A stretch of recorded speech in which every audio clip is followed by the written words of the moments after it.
So one of the last things you need to know how to do in the checking account is how do you handle a situation where you've written a check, you chose the telephone account, and it actually you meant to choose the rent account. Now, one thing you could do obviously is to just void the check and put the check back in with the correct stuff. And that's perfectly acceptable, perfectly doable. It won't cause any problems at all doing that. But you have to fill in all of the information again, and it's just a pain.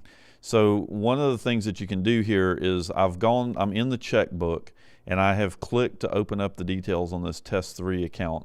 It's a $100 check that we wrote, and if I click down here, we can see the general ledger hits that encompass that, and there's some departmental accounting that's been done here as well. But I want to change the account. Right here you can see that I hit the telephone account. I want to change that account to a different account. I wanted to actually charge it to rent. So what I'm going to do is I'm going to come up here and I'm going to click on this link here that says GL adjustments. And this will open up the control and allow me to choose the date that I want to do that adjustment. I can put in details about the adjustment and say, chose wrong account. And then this stuff here is not really necessary. But what I'm going to do is I'm going to choose my 2 accounts. So the first thing I'm going to do is I'm going to choose the telephone account because I want to come out of the telephone account and go into the rent account. And there is a bunch of junk in here. So we'll choose the telephone account. It was a $100 check. And if you think about it, when you write a check to somebody, you're crediting your check account and you're debiting whatever account it is that you're writing that check against. So to undo this telephone account, I actually need to credit that account instead of debiting it. So now I got to pick my other account. So we're just going to come down here and pick something else, and we'll pick heating and gas. It really doesn't matter.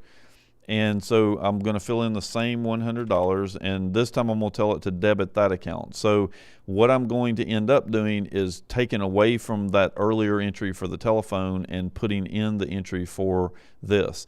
Now, it's going to be a little bit confusing here when I hit this process button, and the reason is because of the departmental hits, because in this particular database, we're set up to use departmental accounting. So what Lizzy is asking for right now is how do you want to break the departmental account hits for the telephone account, which is what we hit earlier. It's the first account that we hit. And it already has all the default accounts here. So all I have to do is hit the save button.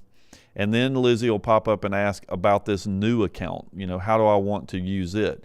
And so since I had chosen the defaults for that other account, I'm just going to tell it to use the defaults for this account, and then we're going to tell it to save.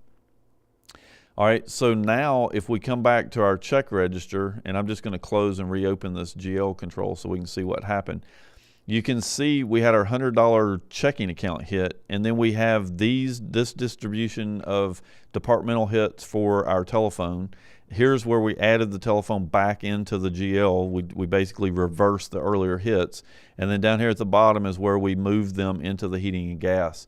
So you can see that the system did most of the work for me, and all I had to do was just tell it to, what account I wanted to go from and what account to go to.